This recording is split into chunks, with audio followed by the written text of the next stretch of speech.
ቤተክርስቲያን ላይ ሲያስተምር ሰባኪው እስቲ ክርስቶስን ማግኘት የምትፈልጉ ሰዎች እጃችሁን አውጡ አለ።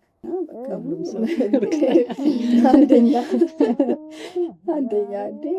አግኝቼ ነው የቱ ጋር ማለት እንዴት ሁሉም ሰው አወጣ። በጣም ጥሩ፣ በጣም ደስ ትላላችሁ አለ። በቃ እንደዚህ አይነትማ ምን በቃ አላየሁም፣ በጣም ደስ ትላላችሁ። እሺ ማነው ንስሐ የገባችሁ እጃችሁን አውጡ አለ። ከዛ በሚያስደነግጥ ሁኔታ እጅ በጣም ቀነሰ። ጥሩ ነው፣ አሁንም ጥሩ ናቸው ያላችሁት፣ መንገዱን ይዛችሁታል፣ ጥሩ ነው። ግን ንስሐ ያልገባችሁ ሰዎች አሁን ያላወጣችሁ ንስሐ ግቡ ምናምን ብሎ እንትን ብሎ አለ። ከዛ የመጨረሻው ጥያቄ ያስደነግጥ ነበረ። ማነው መሞትን የሚፈልጋል?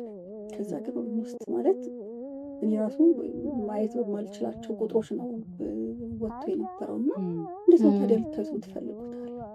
እንዴት ነው ወደ እሱ ለመሄድ ካልሞትን በምን አብረነው እንድንኖር እንዴት አሰባችሁ?